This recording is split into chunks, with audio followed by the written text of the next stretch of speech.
अस्सलाम वालेकुम dear student, क्या हाल चाल है। उम्मीद है कि सभी स्टूडेंट्स ठीक होंगे और अच्छे से पढ़ रहे होंगे।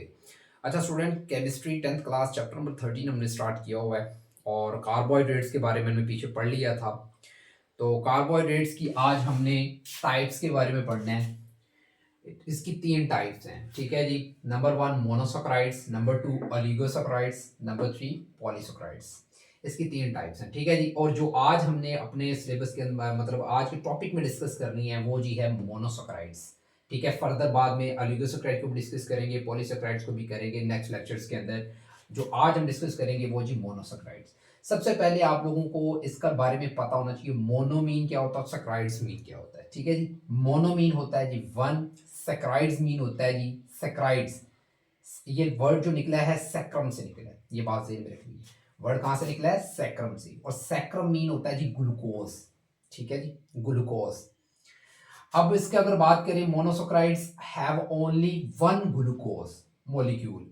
वन मतलब एक, इसके अंदर एक ग्लूकोज मॉलिक्यूल होगा जिसको हम क्या बोलेंगे? मोनोसैकेराइड्स बोलेंगे। मोनोसैकेराइड्स हैव 3 to 9 कार्बन्स, ठीक है जी। मोनोसैकेराइड्स के अंदर जो है 3 से लेकर 9 तक कार्बन एटम्स होते हैं, ये बात ज़हन में रखनी है। अब अगर टाइप्स की लिहाज से बात करें, on the basis of number of carbons, carbon की मतलब टाइप्स की बेसिस के ऊपर अगर बात करें, they are following types of monosaccharides. तो फिर मोनोसैकेराइड्स की कुछ यूं टाइप्स होंगी हमारे पास, जैसे पहले ट्रायोसिस, टेट्रोसिस, पेंटोसिस और हेक्सोसिस एंड सो ऑन आगे फर्दर, ठीक है जी। ट्रायोसिस का मीन क्या होता है? ट्रायोज का मीन होता है they the monosaccharides which have three. Triose mean होता है थ्री, जिसके अंदर 3 कार्बन ऑफ एटम्स हो उसको हम क्या कहते हैं? ट्रायोसिस। इसी तरह they have monosaccharide which have 4 carbon atoms. सारा कुछ सेम टू सेम आप लोगों को लिखना है, जस्ट जहां पे 3 लिखा था वहां पे आपने क्या कर देना? 4 कार्बन एटम्स होंगे, उसको हम क्या बोलेंगे? ट्रायोसिस, टेट्रोसिस। अगर 5 कार्बन होंगे तो उसको हम क्या बोलेंगे जी? पेंटोसिस। इसी तरह अगर 6 कार्बन एटम्स होंगे तो उसको हम क्या बोलेंगे? हेक्सोसिस बोलेंगे, ठीक है। ये बात आप लोगों ने जी जहन में रखनी है, ठीक है। आगे एक शॉर्ट क्वेश्चन बन जाता है, बड़ा इंपॉर्टेंट अकॉर्डिंग टू बोर्ड, बहुत इंपॉर्टेंट शॉर्ट क्वेश्चन है और तकरीबन आप लोगों को उठा के देखेंगे हर साल ये रिपीट शॉर्ट क्वेश्चन होता है जी। ये शॉर्ट क्वेश्चन कैसे आ सकता है? What is the difference between glucose and fructose?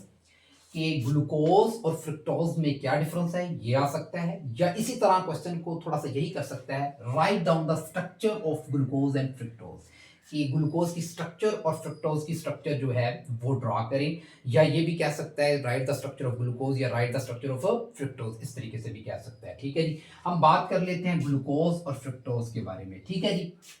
Glucose और फ्रुक्टोज का अगर हम मोलिकुलर फॉर्मूला देखें तो वो बिल्कुल सेम टू सेम है। जैसे कि ग्लूकोज का क्या होता है? C6H12O6, वो भी ग्लूकोज ही है, उसका जो है मोलिकुलर फॉर्मूला सेम है, लेकिन थोड़ा सा स्ट्रक्चरल फॉर्मूला थोड़ा सा चेंज है।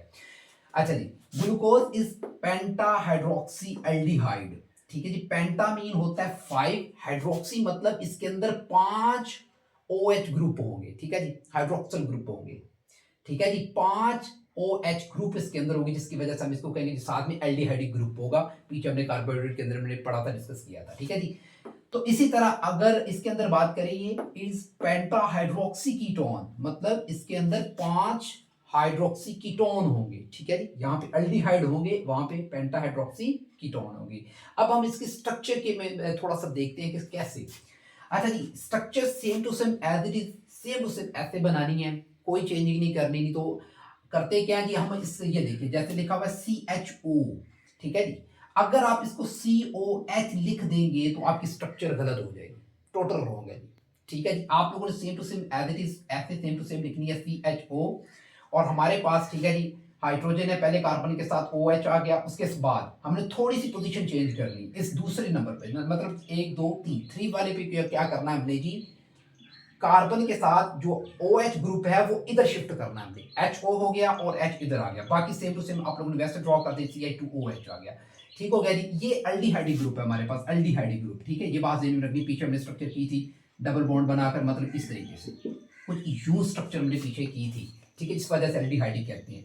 अब अगर हम बात करें पेंटाहाइड्रोक्सी एल्डिहाइड, कैसे जी? इसके अंदर हम अगर OH ग्रुप को काउंट करें 1 2 3 4 और 5, ठीक है जी। सॉरी ये नहीं, ये नहीं इधर से हम काउंट करेंगे क्योंकि ये डिफरेंट है, ये डिफरेंट है। अगर ओ एच लिखेंगे तो रॉन्ग हो जाएंगे, ये बात नहीं मिलनी। 1 2 3 4 और 5, ये हमारे पास ओ एच हो गई। इसी तरह फ्रक्टोज की स्ट्रक्चर भी सेम टू सेम ऐसी है, लेकिन थोड़ी सी चेंजिंग है। लास्ट वाली अगर आप 3 कार्बन देखेंगे तो same to same as it is है, यही स्ट्रक्चर है, इससे ऐसी है बिल्कुल। लेकिन चेंजिंग क्या है जी, फर्स्ट वाले पे क्या होगा, CH2OH आ गया इसके साथ, ठीक है जी, CH2OH हो गया। और C डबल बॉन्ड बन रहा है ऑक्सीजन के साथ। उसके बाद same to same structure draw कर देनी है। ये जी हमारी फ्रक्टोज की स्ट्रक्चर, ये बात ध्यान में रखनी है, ठीक हो गया जी। अब बात आ जाती है एक और शॉर्ट क्वेश्चन, जो मोस्ट इंपॉर्टेंट शॉर्ट क्वेश्चन, इसके अंदर एक और भी है, तो ज्यादातर बोर्ड के अंदर आता भी है कि write down the properties of monosaccharides, monosaccharides की खसूसियात बयान करें, प्रॉपर्टीज को बयान करें। अगर हम बात करें प्रॉपर्टीज की, तो सबसे पहले आप लोगों को ये पता होना चाहिए ग्लूकोज और जो शुगर है, जो घरों में हम शुगर इस्तेमाल करते हैं अमूमन हम कह देते हैं ये भी ग्लूकोज है। ये ग्लूकोज नहीं होता क्योंकि शुगर जो होती है सक्रोज होती है, ये बात नहीं रखनी है, ठीक है जी। हाँ, जो शुगर है उसके अंदर ग्लूकोज हो सकता है, ठीक है, जिसके अंदर ग्लूकोज होता है, ठीक है जी। अब बात कर लेते हैं, अब हमें पता होना चाहिए, आप लोगों ने ग्लूकोज को अगर बाजार से आप लोगों ने कभी लिया हो तो आपको पता होता है व्हाइट कलर का होता है जी, ठीक है जी, और पानी के अंदर हल हो जाता है, तो यही इसकी खसूसियात है। Monosaccharides are white crystalline solid, white crystalline solid होता है। Number 2, they have a sweet taste, और उसका जायका आपने ग्लूकोज का अगर देखे तो वो स्वीट टेस्ट, मीठा होता है, ठीक है जी। Number 3, they are soluble in water, पानी के अंदर, यानी कि उसको अगर डालेंगे तो वो हल हो जाता है, ठीक है।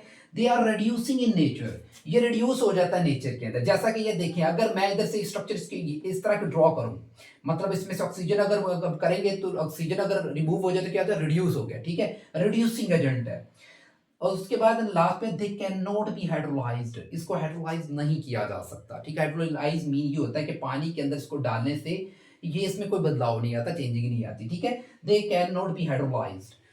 तो ये हमारा टॉपिक था स्टूडेंट्स मोनोसैकराइड्स के बारे में। इसको आप लोगों ने बहुत अच्छे से one by one, point by point बनाकर करना है, स्पेशली स्ट्रक्चर और इसकी प्रॉपर्टीज को, ठीक है स्टूडेंट्स। इस वीडियो को ज़्यादा से ज़्यादा शेयर करना है और इस चैनल को सब्सक्राइब करना मत भूलिएगा।